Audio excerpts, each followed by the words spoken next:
Our channel Bhavani terrace garden and vlogs.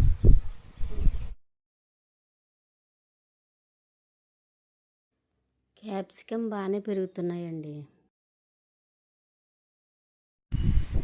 మామిడి కూడా బాగా చిగుర్లు వస్తున్నాయి.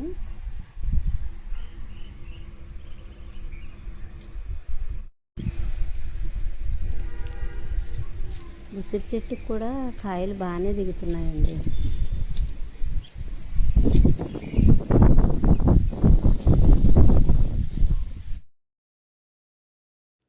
ఈ చిన్న చెట్టుకి కాసిన ఒక్క కాయ అయినా సరే చాలా బాగా పొడవుగా అయ్యింది. ఇంకా ప్రస్తుతానికైతే ఒకటే ఉంది.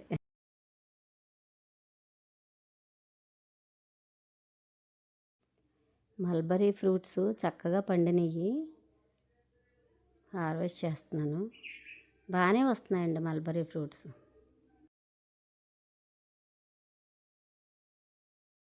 ఈ ఫ్రూట్స్ రెడ్ కలర్లో ఉంటేనేమో కొంచెం పులుపు రుచి ఉంటాయండి. బ్లాక్గా అయినాయి అనుకోండి ఎంత స్వీట్గా ఉంటాయో. మల్బరీ ఫ్రూట్స్ చాలా రుచిగా ఉంటాయి అన్నమాట. అందుకని టెర్రస్ మీదకి వెళ్ళినప్పుడు తయారైన కాయలు ఉంటే తప్పనిసరిగా హార్వెస్ట్ చేస్తాను నేను.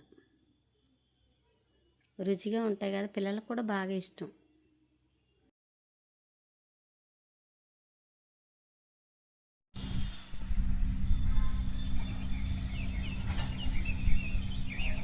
ఇవన్నీ గోంగూర విత్తనాలండి. తెల్ల గోంగూర విత్తనాలు బాగా డ్రై అయిపోయినాయి అన్నమాట.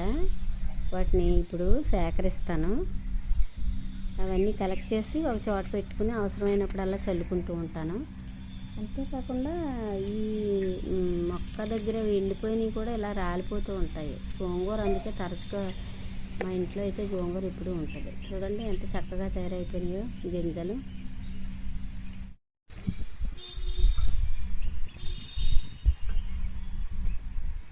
గులాబీల ఫేవరెట్స్ ఎవరైనా ఉంటే వాళ్ళు ఈ గులాబీ మొక్కల్ని నీడకు పెట్టేసుకోండి. ఇప్పుడు ఇలా పొడవుగా ఎదిగింది కదా, ఈ కొమ్మను ఉంచకూడదు, ఇది తీసేయాలి. ఇది పూలు పూయదు అనమాట. సపోటా చెట్టు చూడండి చాలా బాగా చిగుళ్ళు చాలా వచ్చేసాయి. ఈ చిగుళ్ళు వచ్చిన దగ్గర నుంచే పూత కాపు వస్తూ ఉంటుంది అన్నమాట.